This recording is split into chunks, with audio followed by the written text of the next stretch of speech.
Your Excellencies, the ministers from Somaliland, Your Excellencies, the members of the Belgian Parliament and Senate, His Excellency, the Deputy Speaker of the House of Representatives of my country, Somaliland, honorable guests, ladies and gentlemen. It is indeed a great honor for me to be given this opportunity to speak for and on behalf of my country, Somaliland. And I'm very grateful to the people of Belgium for giving me this opportunity for the third or fourth time. Each time I am invited to your country, I come here with great pride and appreciation. And I welcome the opportunities that you give us to defend a cause that we wish to be defended. Thank you. Because it is a cause that deserves to be defended.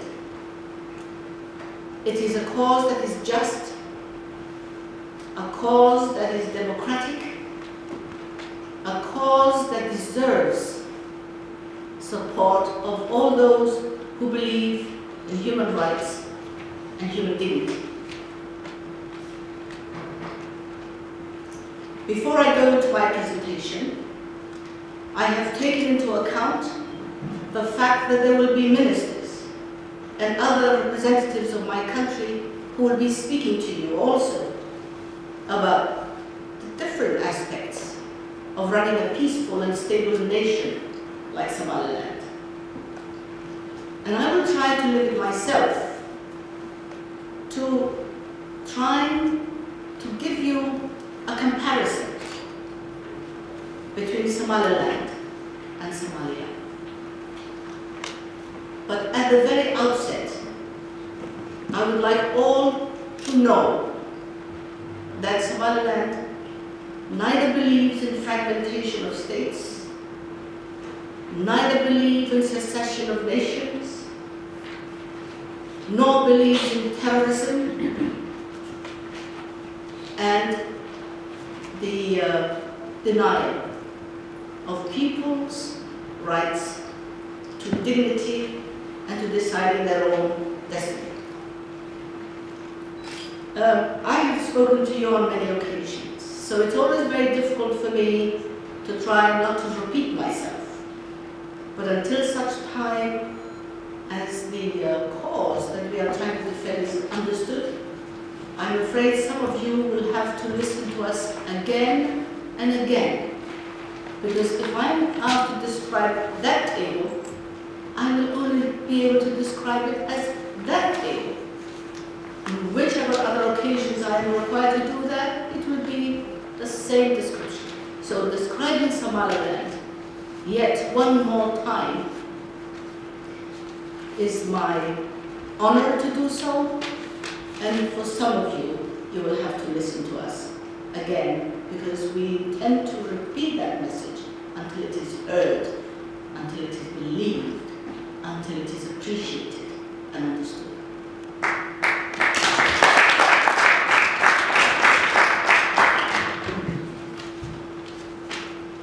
Now we all know that Somaliland is not a Biafra or South Sudan or whatever other nation has broken away from another one. Somaliland was part of the Great British Empire. And in 1883, a little bit before my time, there were treaties that were made by Britain, France, and Italy, and an agreement with the Ethiopian Empire. And the Horn of Africa was divided into La Côte Française des Somalies, which you all know today as La République de Djibouti, which was once the French territory of the Afars and Issa, and before that, La Côte Française des Somalies. Next to it was British Somaliland Protectorate. And I underline that word, protectorate, because we had a treaty of protection with Great Britain, and Somaliland was not a colony. And next to it was La Somalia Italiana, which was one of the 3 colonies that Italy had on the continent of Africa. And the other 2 being Libya and Eritrea. These were the 3 colonies that Italy had on the continent of Africa. And La Côte Française des Somalies, British Somaliland Protectorate, and La Somalia Italiana all had borders that were defined according to internationally recognized treaties. Anglo-French Treaty, Anglo-Italian Treaty, and Anglo-Ethiopian Treaty, because Somaliland shared a border with France, colony of France, the Ethiopian Empire, and the Italian colony of La Somalia Italiana. So the borders of Somaliland were not made by us. They were made in 1883, and they were ratified in your United Nations, and ratified by the Security Council of the United Nations. If I were to make those borders today, I would make Somaliland 2 and 3 times the size that it is. Because the people of Somaliland live on both sides of that border that was defining the British Somaliland Protectorate. But then I respect human rights, I respect international law, and I am not part of some people who may wish to change borders. That border remains, even though it is 1/3 of what I would have made it, it remains where it is, because it is there based on international treaties that I respect and the world should also respect.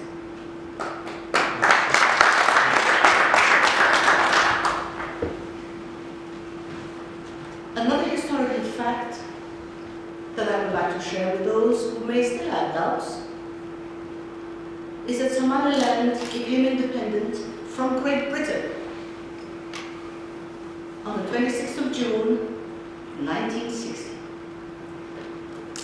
The independence of Somaliland gave Somaliland that place in history to be the first born and fully sovereign, totally independent nation. So Somaliland is the firstborn. Somaliland is the very first independent Somali nation, when all the others were either still living under colonial rule or were part of another country, like the northern part of Kenya, inhabited by Somalis, is the northern frontier district of Kenya, or the Hod and the 5th region of Ethiopia was still within Ethiopia. So Somaliland was that firstborn and the more senior of any subsequent partners that became independent Somali nations. That status, I would like to be remembered. We are not buying it. We are not begging for it.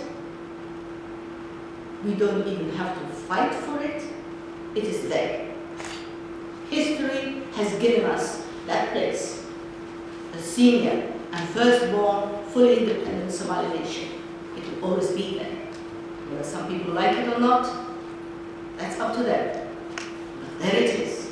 And that's a fact that I would like defended by all those who believe in history and in justice. Now I would like to, since 1960, when Somaliland became independent from Great Britain, there was a time when Somaliland united with Somalia. Our neighbors, the Somali inhabited La Somalia Italiana, were the next who became independent. They became independent on the 1st of July, 1960. And we united with Somalia, not because there were international troops to make it happen, not because there were American Marines landing on the beaches, not because there were drones and OU troops. We united with Somalia because we wanted to, because we fought for it, because we campaigned for it, because we believed that this was the right thing to do. We believe in unity of nations. We believe in cooperation. We believe in collaborations of peoples to move forward. And we congratulate the European Union, who has a base and a headquarters in your great country, to have pioneered that in Europe. And today you have the great European Union. We too wanted to have a great Horn of Africa where all Somalis come together under one yoke, and that's why my star on my flag has 5 points, one representing each nation. Not because international troops made me do it, but because our people wish to do it, because our people believe in it. Unity is good when it works. And in 1969, and I will jump from 1960, after union with Somalia, I will jump the 1961 coup d'etat that wanted to dissolve the union we had with Somalia. I will jump all the other hardships that Somalilanders endured during the union with Somalia, and I will jump to 1969. 69 to 91 gives you 22 years. I like figures, I like mathematics. And 22 years since 1991. So I will compare the 22 years that we were with Somalia from 69 to 91 with the 22 years that we have administration with Somalia. And those of you who attended my presentation last year probably saw the pictures of destruction that I had on the screen. You saw the bones of the mass, from the mass graves. I informed you then that the United Nations had catalogued 26 mass graves, not in Rwanda, in Somaliland. 26 mass graves. There are probably more, but 26 have been catalogued by the United Nations, containing the human remains of people, of children as young as 5 years old. And I do not understand how anybody could put young children and their mothers into mass graves. You have to be really a coward to be afraid of a 5-year-old and to put them in bulldozers to mass graves. I showed you pictures of the cities of Somaliland destroyed and leveled to the ground. I showed you pictures of homes and dwellings and hospitals and schools that were leveled to the ground because 95% of our country was destroyed and leveled to the ground. Now, at that time, when that was happening to our civilian population, and where 250,000 of our people were being killed, and where 1 million of our people were seeking refuge in refugee camps, where was the international community then to stop that carnage and that injustice from happening? Why was the international community not taking part in a reconciliation between the people of Somaliland and the people of Somalia to stop the injustices and the genocide that was taking place against the people of Somaliland? Maybe there was a place then for the international community to reconcile the differences of the peoples. But the international community gave us the deaf ear, turned its back on us, allowed 250,000 of our people to be killed. and left us to our own devices. In 1991, I, for one, was one of the people who never thought that we could recover from that level of destruction. And I'm known as an optimist. But at that time, when I saw my country level to the ground, I had my doubts. But I am so glad that I was wrong, because my people have risen from the ashes. My people have risen from that level of destruction to where we are today. We have recovered from the summary imprisonments. We have recovered from all the injustices, and we have moved forward. During those 22 years, 69 to 1991, schools were destroyed, hospitals were destroyed, homes were destroyed, all without pity. For example, there would be university scholarships, and if a student applied for a place in either a university or for a scholarship, and if somebody understood or recognized their accent as someone coming from Somaliland, that place was denied to that student.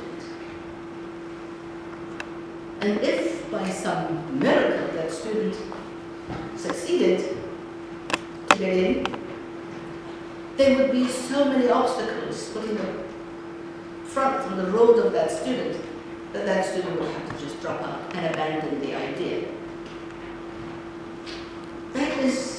That was the cause that made many of our young people leave the country, flee Somaliland, and seek refuge in all of your great countries.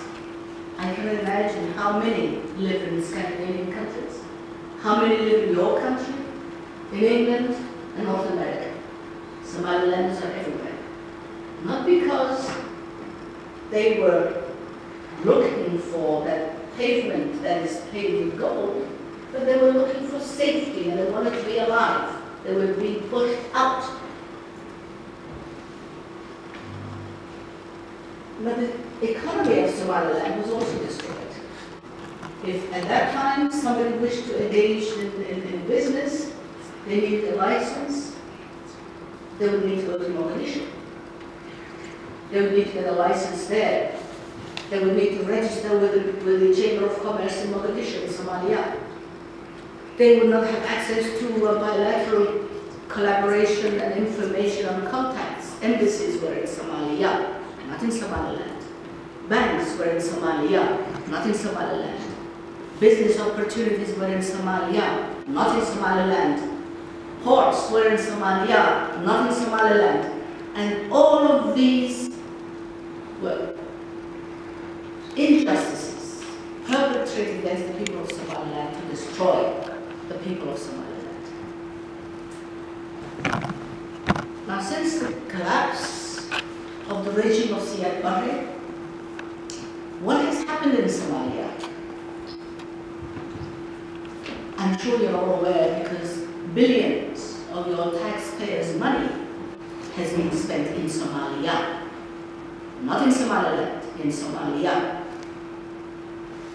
You, the international you, the world you, has been spending money and making efforts to calm down the war and the disruption that was taking place in the former Italian Somalia. We all remember, and those of us who do not, who are not there, should read it up and look it up. The first reconciliation conference to take place to reconcile the people of Somalia happened in Djibouti, in the former colony of France, in 1991, to reconcile Ali Mahdi and the others. You've all heard of Ali Mahdi. There was Djibouti 1, there was Djibouti 2, and there were other Djibouti conferences. Then there were the problems in Somalia when the CNN was there, where the American Marines were there, where 28 international troops were there, the Pakistanis were there, the Australians were there, the Canadians were there, the British were there, the French were there, probably Belgians as well. 28 nations were there, and your taxpayers' money was being spent in Mogadishu to try and make the warlords of Somalia allow the food aid that was intended for the poor to reach the poor. We have all heard those footages of Christian Amanpour in the camps in 92 and 93, demonstrating that international troops were protecting the rations that were intended for those poor and hungry young children and women. You all heard of Hussein Ali. Who has not heard of Hussein Ali? Not because he's a great scientist and somebody who's discovered or invented something very useful, but one of the warlords of Somalia. Who has not watched that even Hollywood movie? It was dramatized. Ali Haidid, Osman Ato, Hussein Finish. I don't know how many.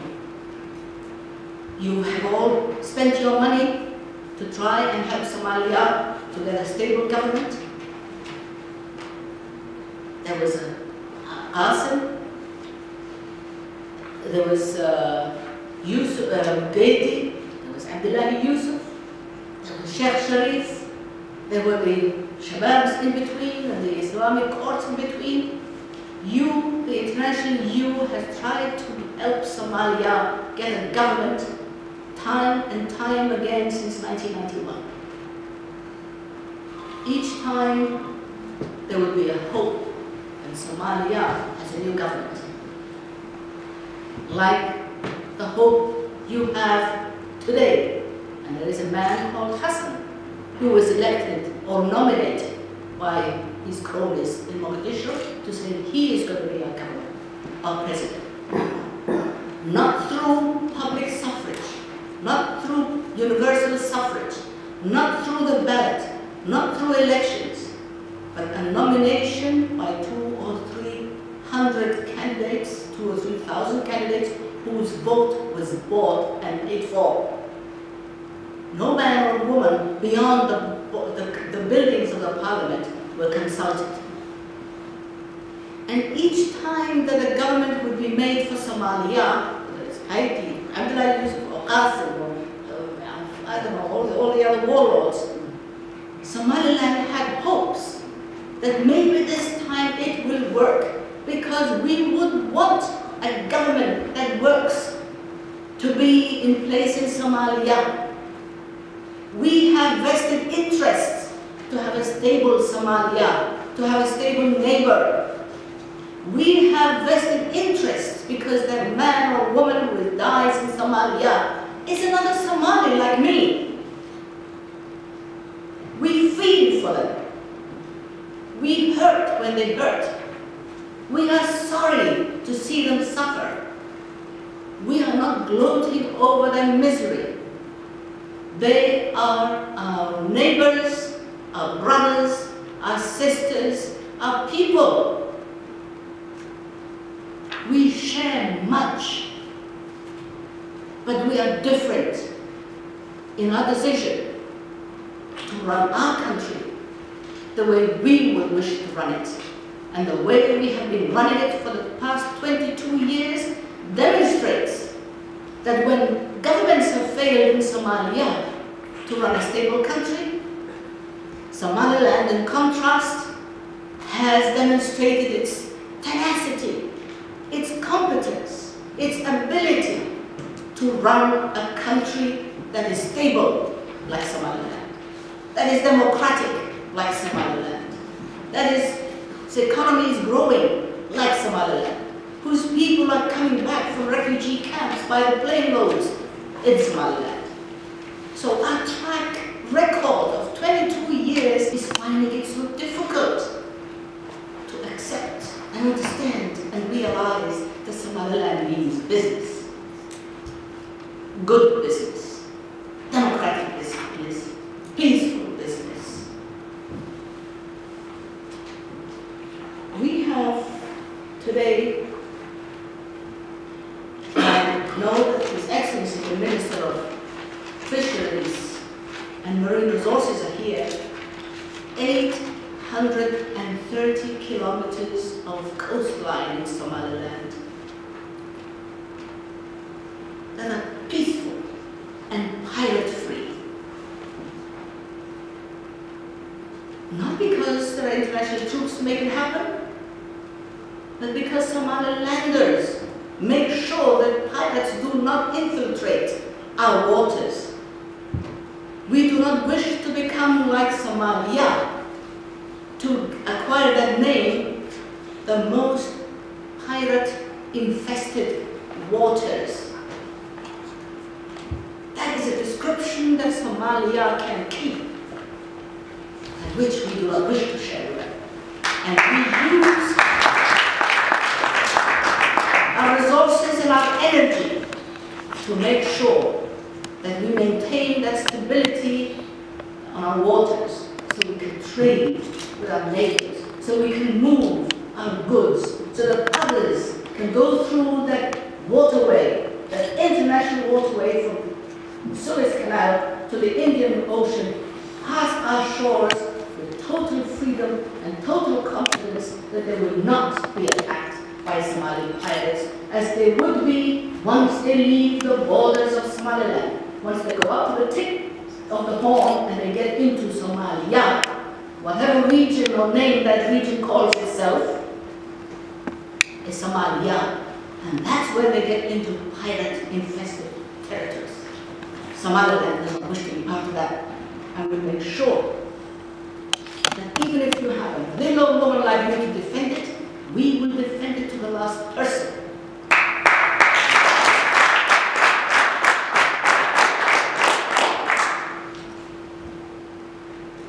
But don't let us dwell on the mysteries of Somalia, because they are my brothers and my neighbors and my cousins and our friends. Don't let us dwell on it. And we do not dwell on it. And I'll just give you an example. Now, when Somaliland defeated the Siad Barre troops in 1991, and when the regime of Siad Barre had collapsed and disintegrated, and after they had killed 250,000 of our people and leveled our country, as I had spoken about earlier in the morning,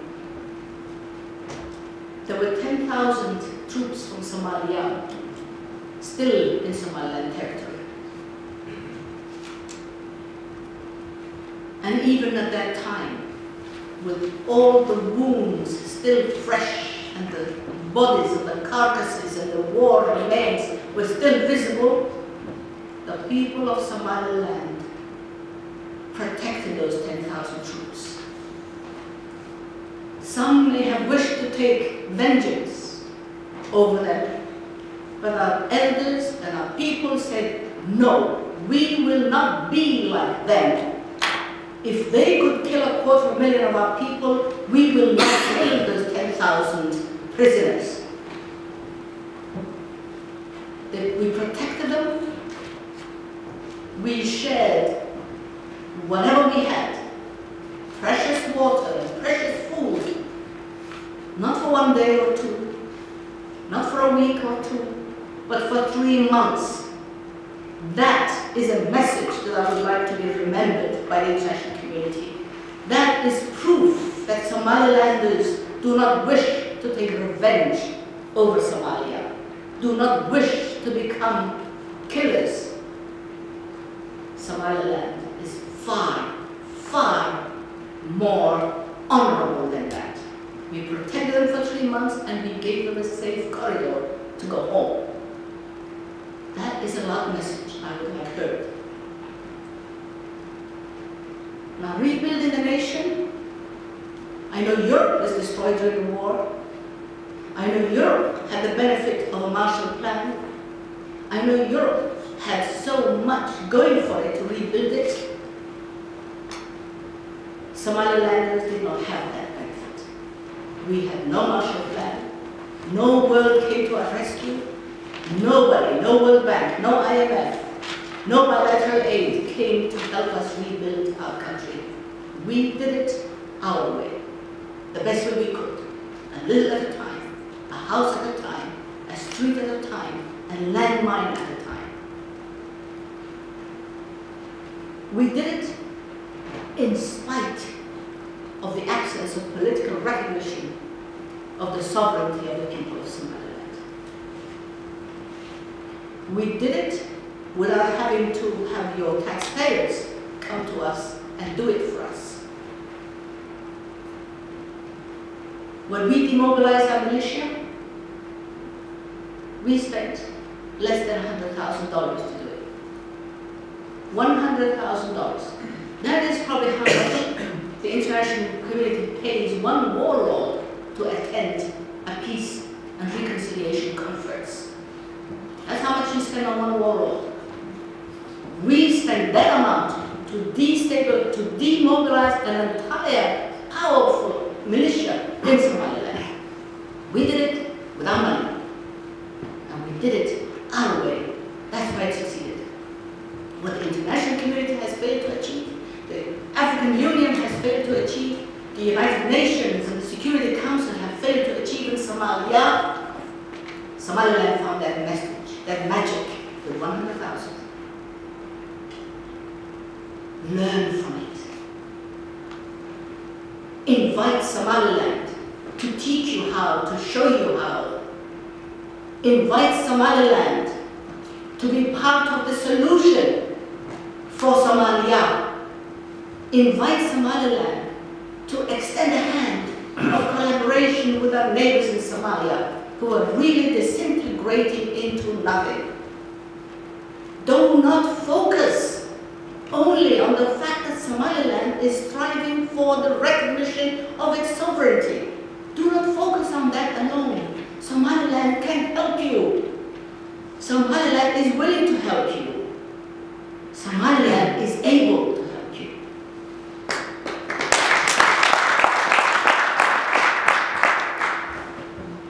One of the facts, now if you had some money, would you invest in Somalia in a commercial enterprise? You would be taking a very big gamble. But in Somaliland, many have taken that decision and invested in Somaliland because we have that track record of 22 years of stability and peace.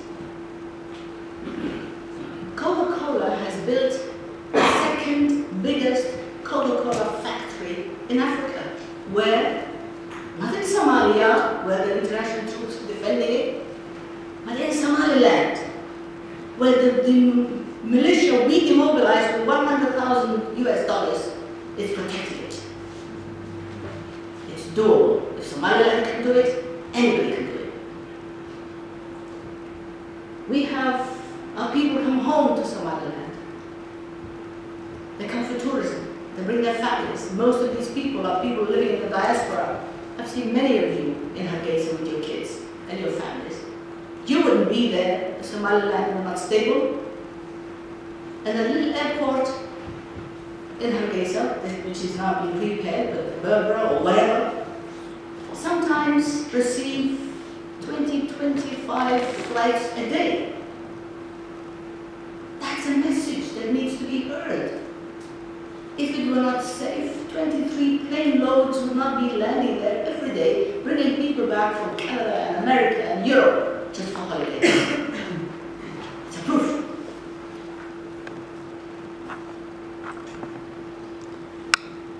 In the past 22 years, we have developed our constitution.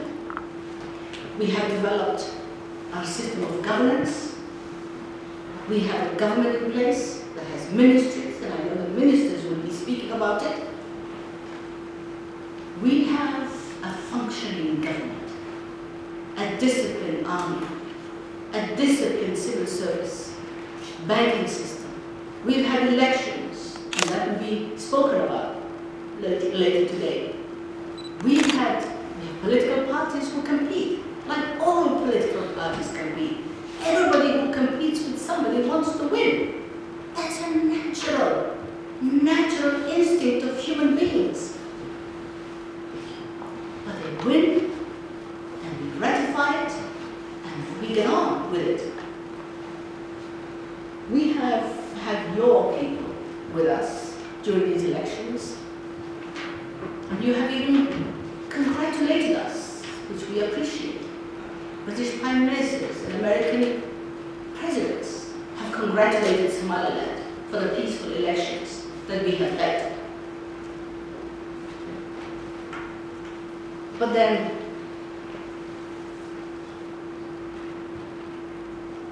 for that stability to be maintained, it needs international support. And it needs a stable neighbor in Somalia. It needs a democratic neighbor in Somalia. It needs a territory that is free of Al-Shabaab in Somalia. It needs the Horn of Africa to collaborate, to maintain peace and stability in the Horn. Because if we fall, Ethiopia falls. If we fall, Djibouti falls. If we fall, Somalia falls even further than it has for the past 20-something years. Somaliland is part of the equation, is part of the solution, is willing partner in this exercise. And one of the initiatives that was done in Great Britain is the formation of the Somaliland Development Corporation, which is an initiative that is designed to support trade and economic development in Somaliland in the absence of banking and insurance. Now, trade opportunities, many shy away because of the history of Somalia, and they misassociate Somaliland with that. Now, increasing foreigners come. I have welcomed in Koreans, Chinese, Indians, backpackers from Europe who are coming to Somaliland as tourists. If people as far away as China and Korea have found Somaliland a place to visit, why not people from Europe? So this is an extension, I'm extending an invitation to the people of Europe, because you are the headquarters of the European Union, to come and find our shores, to come and see our bird life, to come and see one of the best coasts in Africa. Help us develop it.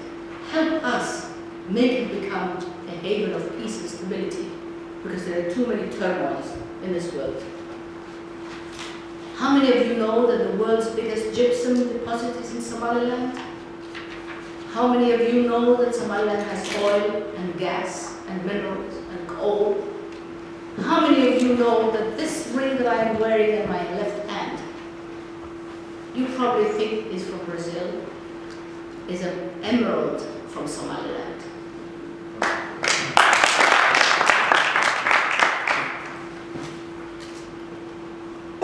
That's why we wish to invite investors, we wish to invite traders, we wish to invite people to come and invest in Somaliland and help us develop it together. And I will now share, of course, like every mother, I am proud of my baby. So the first picture you're going to see is the picture of my baby, my husband. Now, if an old woman can build a hospital like that in Somaliland, what do you think the world could do in Somaliland? So much more. So much more. And by the way, I live there.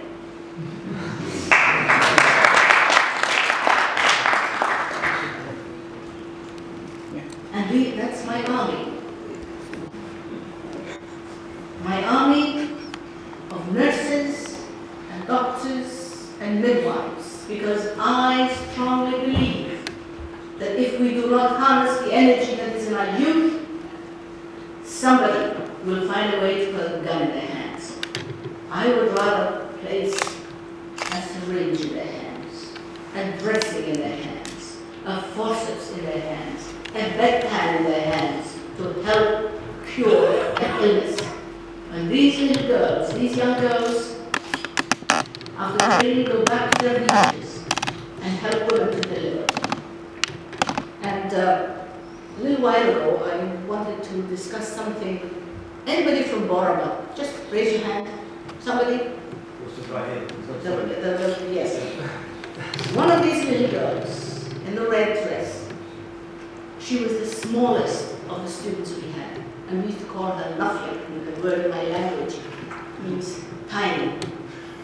That girl is in a village called Harirat. Do any of you know where Harirat is? The mountain Harirat? She is running a health service there. And the gratitude and the messages I get from there, coming from that region, because little Nafia is there, saving lives, delivering babies, looking after pregnant women. That's what Somalilanders can do. This is a hall in Somaliland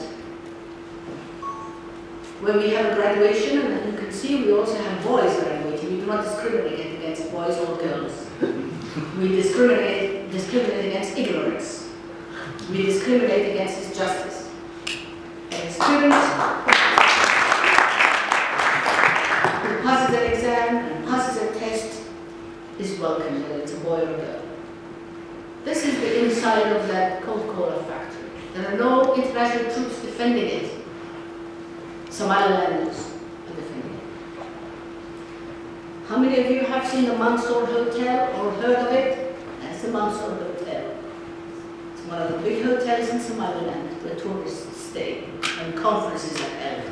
And that if you come, you will also be invited to stay there, or in the Ambassador Hotel, or in one of the other hundreds of other hotels that are springing up in Somaliland. This is a building that I just took a picture of. New shops, glass. You don't build glass buildings in countries that are not stable. That is a loud message. There's no barricade. There's no concrete wall. There's no armored tank. There's no personnel carrier in front of it. Just glass. A street in Somaliland, in Hargeisa. People go by their businesses, like they do in your streets. Furniture shops. A taste for everybody. You like gold and elaborate Louis XV says furniture, you can find it in Hargeisa, don't look elsewhere.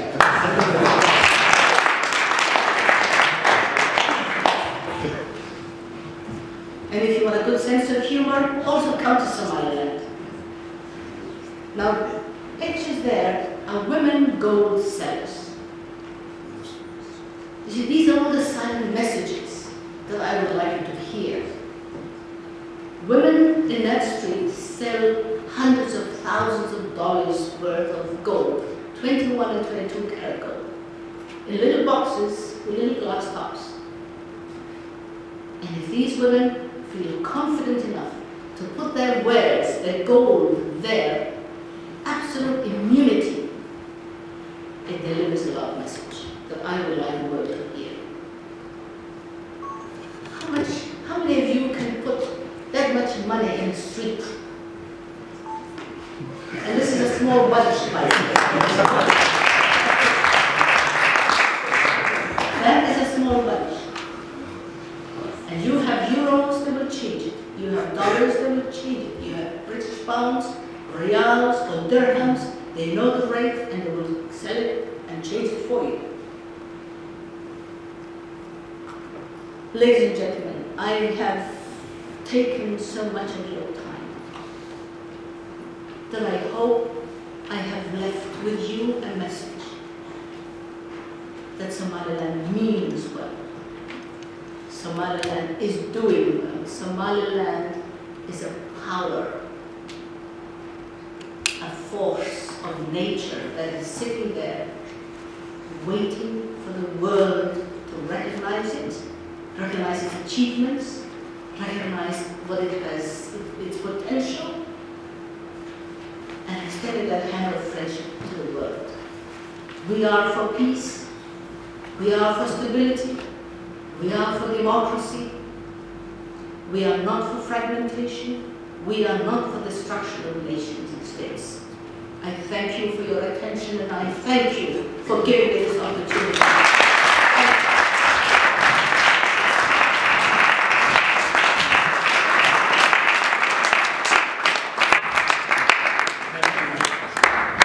Thank you very much for this